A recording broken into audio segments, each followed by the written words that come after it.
crazy to carry on this way. Calling you up in the middle of the night, but I got something that I just can't wait to say.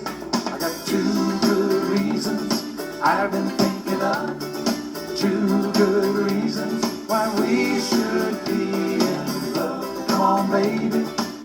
네, 여러분 안녕하십니까? 오늘은 10월 15일 목요일입니다. 시사 프로그램 존 킴의 워싱턴 소리 바로 시작합니다. 항상 멘트를 합니다마는 워싱턴 소리는 혼탁해지고 있는 사회 질서를 바로잡기 위한 어떠한 권력보다도 앞서 있는 강력한 경고의 소리입니다. 항상 여러분들을 위한 소리로 사실과 진실만을 담아서 방송하겠습니다. 먼저 오늘과 내일 그리고 주말인 토요일의 날씨 정황을 살펴보겠습니다. 오늘은 맑고 쾌청한 날씨 속에서 아침 기온이 42도입니다. 그리고 역시 최고 기온은 65도가 되겠습니다. 금요일은 역시 아침 45도, 낮 최고 65도, 역시 맑겠습니다. 주말인 토요일도 구름이 다소 끼겠습니다만은 그래도 쾌청한 날씨 속에서 아침 최저 56도, 72도가 되겠습니다. 역시 이건 미국의 소식부터 전합니다. 자, 도널드 트럼프 대통령은 역시 기업가 기질이 있죠. 사업가 기질이 있어서 고무술수라든가 아주 능수능란합니다. 중국의 시진핑 국가주석을 갖고 노는 것 같아요. 자기 손아귀에 있는 것 같이 어느 때는 화해 제스를 썼다가 또 어느 때는 또 그냥 과감하게 또 내질렀다가 도무지 종잡을 수가 없습니다. 여기 뉴스를 보면 또 여실히 드러나고 있습니다. 미국은 중국이 대두 수입 중단하게 되면은 경제적으로 미국에 대해서 적대 행위를 하는 것이다. 이것은 이달 말에 대한민국의 경주에서 OPC 회담이 있죠. 정상 간의 회담을 두고서 담판을 앞두고서 신경전이 과열되고 있습니다. 도널드 트럼프 미 대통령이 중국의 미국산 대두 수입 중단 조치를 강하게 비판하고 나섰습니다.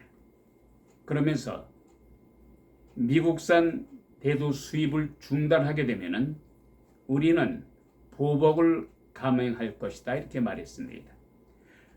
불과 이틀 전에는 중국과 잘 될 것이라고 발언했던 트럼프 대통령은 이틀이 지나자마자 다시 강경 모드로 변하기 시작했습니다.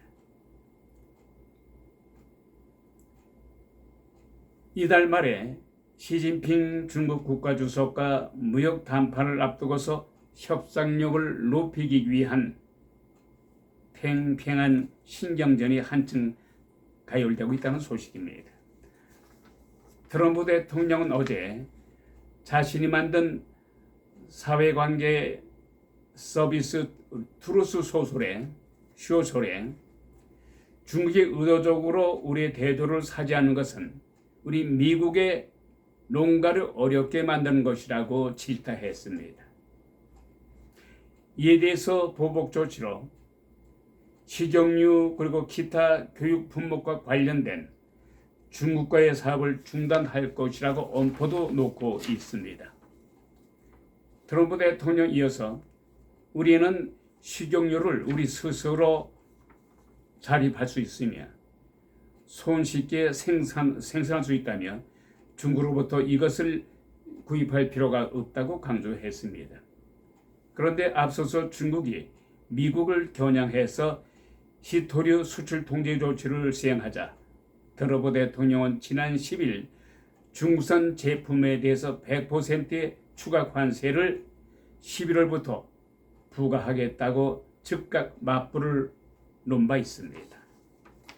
이어서 트럼프 대통령은 대중 추가 관세 방침을 발표한 지 이틀 뒤인 지난 10일 이것은 우리가 중국과 싸우자 한 것이 아니라 중국을 도우려는 것이지 해치려는 것이 아니다라고 또 슬쩍 넘깁니다.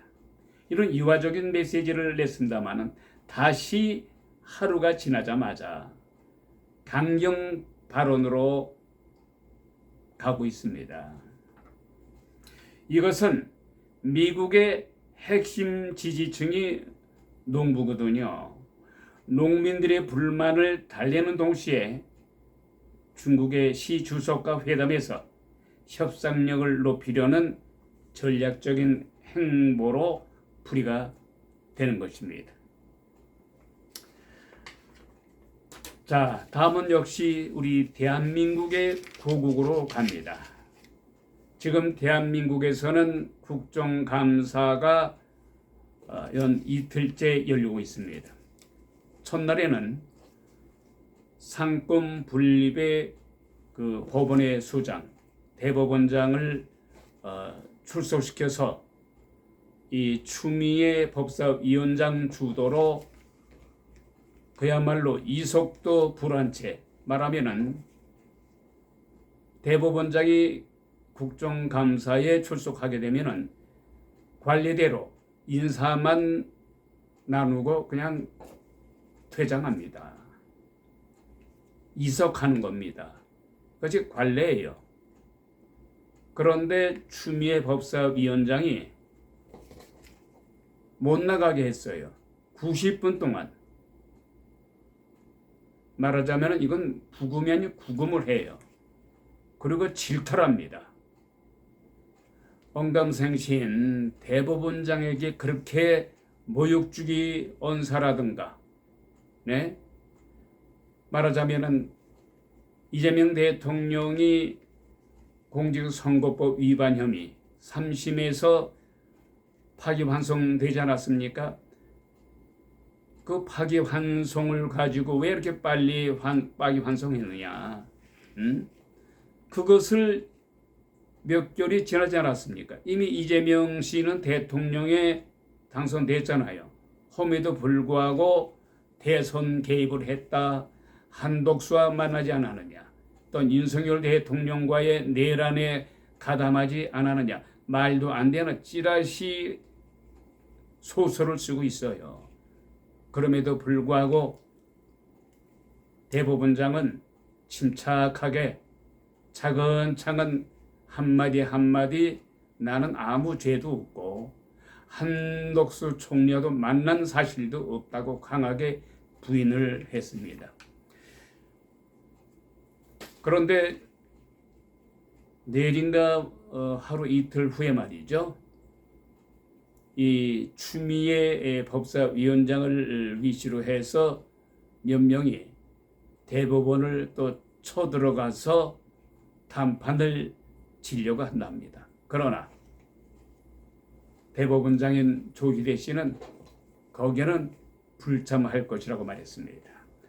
자, 이런 가운데 오늘 국정감사에 이어서 이화영 전 경기도 부지사가 증언대에 섰습니다. 그리고 이화영 부지사를 신문했던 조사했던 박모 검사도 증언대에 나왔습니다. 국정감사에 나왔습니다. 말하자면은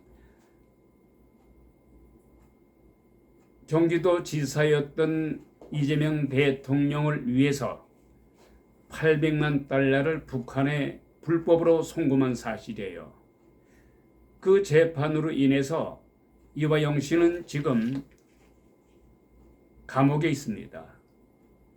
7년 4개월인가요? 7년 4개월 선고를 받고 지금 감옥에 있어요. 오로지 이재명 대통령의 사면만을 학수 고대하고 있습니다만은, 근데 이번에 지난 8.15 광복절 때 사면을 해주지 않자 한간에서는 이화영 씨가 그래 나를 사면까지 안 해줘, 내가 이재명 대통령을 대신해서 지금 감옥에 있는 거 아니야? 말하자면은 북한에다가 800만 달러를 보내는데 이 돈을 어디서 나서 보내느냐? 쌍방울표 대표 있지 않습니까? 그 조폭 출신입니다만은 김성태 씨가 쌍방울표 대표로 있습니다만은 이 쌍방울표 대표에게 800만 불을 이재명 그 당시 지사를 위해서 대납해달라.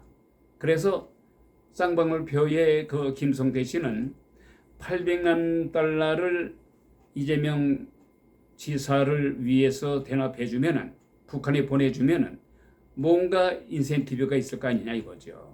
이재명 씨가 대통령에 당선되면은 뭔가 자기 사업을 위해서 뭔가 도움을 주겠지. 이런 계산을 해서 아마 도와줬는지는 모르겠습니다만은 어찌 됐든 간에 경기도 지사였던 이재명 지사를 위해서 부지사였던 이화영 씨가 총대를 메고 모든 일을 처리했습니다. 그래서 이화영 씨가 김성태 씨한테 800만 달러를 빌려서 북한에 보내고 그 다음에 그것을 이재명 지사에게 보고를 했다는 것입니다. 그것을 지난 6월 9일 날인가요? 자백을 합니다. 이화영 씨가 자백을 해요. 예? 말하자면은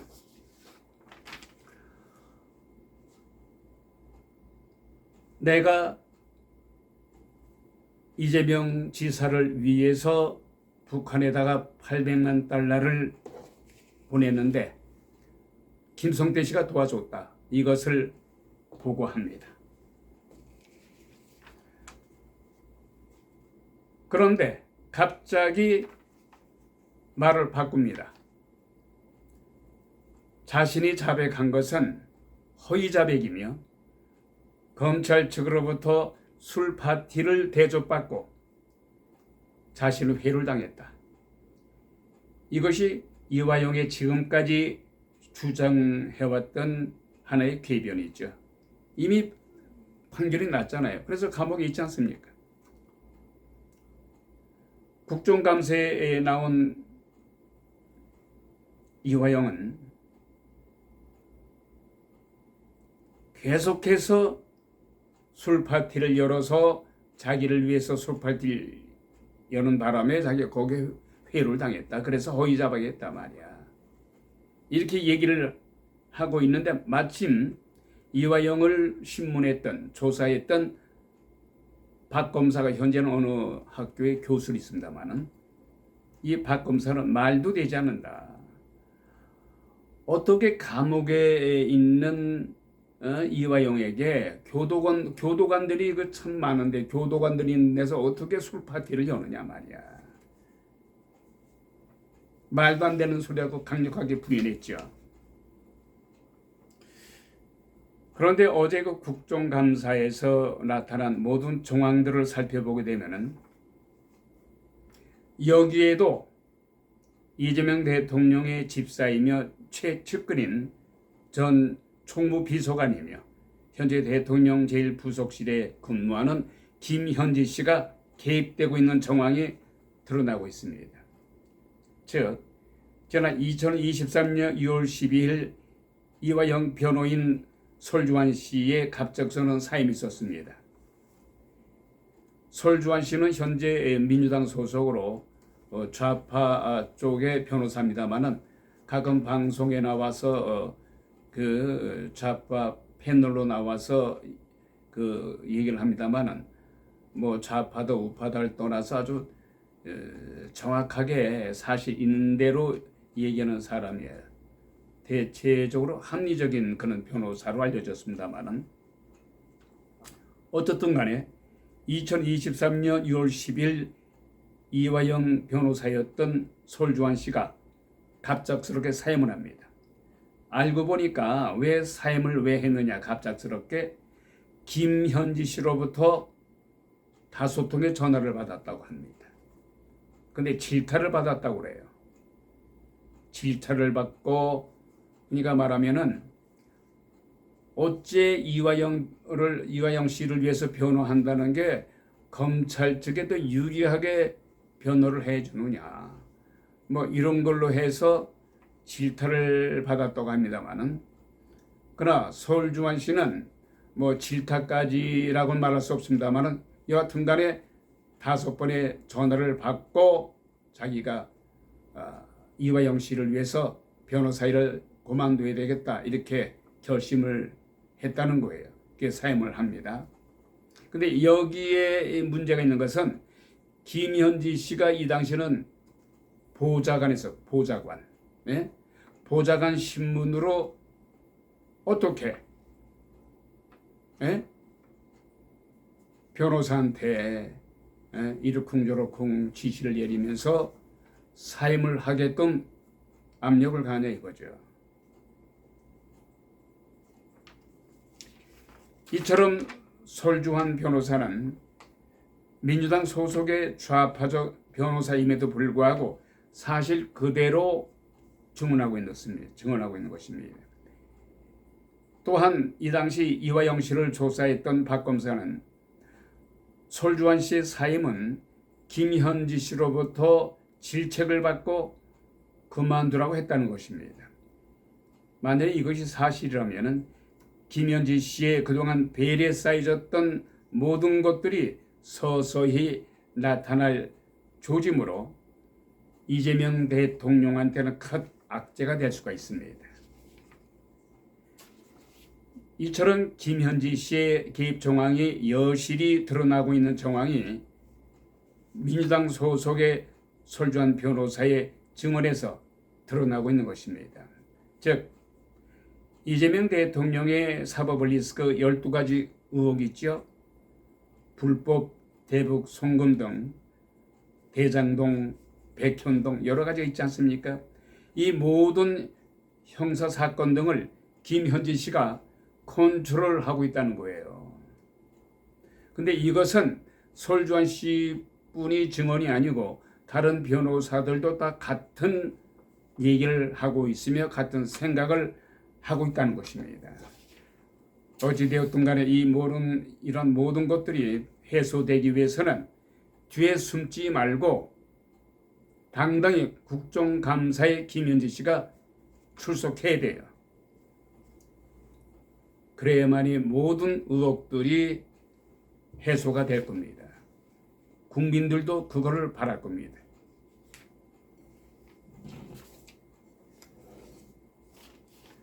자, 지금 두 번째로 화두가 되고 있는 것이 캄보디아의 말이죠. 우리 대한민국 국민들이 돈을 벌기 위해서 어떠한 보이스피싱 뭐 이런 꼬임에 넘어가서 캄보디아에 한 80명에서 1000명 정도가 가 있다고 합니다. 근데 이들이 범죄 집단에 의해서 지금 감금되고 있다는 거예요. 감금되고 있으면 대한민국 정부가 캄보디아 정부 간에 서로 경찰이라든가 검찰이라든가 나라 간에 또 외교부에서 서로 간에 교감을 통해서 국가 간에 이게 교류를 통해서 해결돼야 되는데 대한민국 정부가 전혀 손을 놓고 있다는 거예요. 전혀 관심이 없다는 거예요. 이게 도대체 얘기가 되는 겁니까? 무능해서 그런 겁니까? 그렇지 않으면은 현재 정부가 국정감사나 청문회를 통해서 상권 분립을 훼손하고 뭐에만 그저 눈이 어두워서 그런 건지 이재명 대통령의 모든 것을 감추기 위해서 그렇지 않으면 이재명 대통령의 사법 리스크를 취소하기 위해서 지금 동분서주하고 있는 것 같습니다만은 그렇지 않잖아요. 예? 지금 대한민국의 한 명이 외국에서 불법으로 구금돼 있으면은 그걸 보호해주고 석방시키기 위해서 노력해야 되는 거 아니겠어요? 국정원의 발표에 의하면 1,000명 정도가 캄보디아 범죄 집단에 의해서 지금 잡혀 있다는 거예요. 근데 탈출을 하려도 탈출할 수가 없답니다. 거기 간 사람들이 어떤 카지노라든가 노름장에 가서 돈을 빌린대요. 그 범죄 집단에 의해서. 그걸 갚지 못하면 탈출할 수가 없다고 그럽니다. 그 박군 뭐 한 명이 거기 납치가 돼서 갈비뼈가 부러지는 등 고문을 당하다가 결국 죽었어요. 박모군 대학생입니다만. 네. 그런데도 대한민국 정부는 손을 놓고 있어요. 그리고 그쪽 캄보디아 주재 한국 대사관이 있습니다만은 그 대사관 직원에게 이 얘기를 하면은 우리는 어떻게 할 수가 없다. 예? 자신이 한국인들 자신들이 알아서 새벽 일찍 탈출해야 된다. 이런 식으로 얘기한다는 거예요. 응? 이게 도대체 전직 검사라든가 경찰 전문가들 의하면 이건 도대체 이해할 수가 없다. 아니 범죄 집단에 의해서 1,000명이나 구금됐으면은 나라와 나라 간의 어떤 교류를 통해서 해결해야지. 이게 도대체 이게 무슨 소리냐 말이지. 지금 이러고 있다는 거예요. 예? 결론적으로 말한다면은 참 21세기 들어와서 대한민국 국민들 그리고 많은 전문가들 도저히 이해 불가다. 너무나도 한심한 자태가 현 정부 하에서 캄보디아에서 범죄 집단에 의해서 잡혀있는 한인들의 구조 요청이 제대로 못하고 있다는 실정이라는 겁니다. 현 정부의 무관심이 이런 상황까지 몰고 셈인데 지금이라도 대한민국 정부 그리고 캄보디아 정부와의 교감을 통해서 대한민국의 경찰 투입을 해야 하는 문제 등은 이런 걸 협의하기 위해서 캄보디아 정부와 협의를 하는 국가 간의 대응을 해야 함에도 불구하고 현재 손을 놓고 있다는 거예요.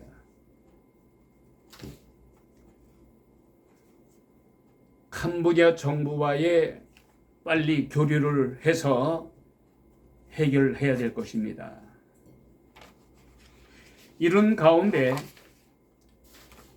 캄보디아 언론인 캄보디아 프놈펜 포스트 언론이 어제 캄보디아가 해외 범죄 조직에 의해서 사이버 범죄 위협을 받고 있는 상황이어서 범죄와의 전쟁에서 지원을 강화해달라고 한국 정부에 요청을 하기도 했습니다. 이 범죄 집단이 캄보디아인들이 아니고 중국인들에 의해서 이런 범죄 집단이 형성되고 있다는 겁니다. 이 캄보디아 신문은요, 캄보디아 국민들의 한국에 대한 애정을 지키고 양국 모두에게 더욱 안전하고 번영하는 미래를 만들어갈 수 있기를 기대한다면서 지금 캄보디아에는 사이버 범죄 상황은 너무 심각해서 의도치 않게 국제 사기의 중심지가 캄보디아가 되고 있다는 겁니다. 지난 몇 년 동안에 합법적인 사업체로 위장한 중국의 사기 수법이 시아누쿠빌과 캄포두 지역 전역에 퍼져 있다는 겁니다. 말하면 캄보디아에다 기반을 둔 조직들은 중국의 조직법재단을 이용해서 아시아계와 해외 구직자들을 유인하고 호텔과 기술 직종에 대한 허위 채용을 제안해서 돈을 관리한다거나 돈을 또 꿔줘서 갚지 못하면은 고문 또 주기까지 한다는 겁니다. 어쨌든 간에 이 중국인들이 캄보디아에서 이 범죄 집단을 구성해서 사이버 범죄를 지금 저지르고 있어요. 이것은 한국 국민들에게도 미쳐서 결국은 1000명이라는 숫자가 지금 고국으로 돌아오지 못하고 있다는 겁니다. 자, 대한민국 정부는 지금까지 무관심 속에서 남몰라를 했습니다만은 지금이라도 캄보디아 정부와 교류를 해서 빨리 해결하시기 바랍니다. 10월 15일 오늘 시사 프로그램 와싱턴 소리 오늘 이만하겠습니다. 대단히 감사합니다. It's so plain to see. I got two good reasons, and that's you and me, yeah.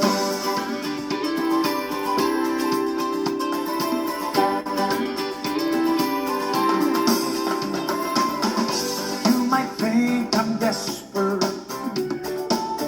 or maybe I just might be. How can I convince you to see the light? Come on, baby, won't you take a chance with me? I got two good reasons I've been thinking of. Two good reasons why we should be in love. Come on, baby, it's so plain to see. I got two good reasons.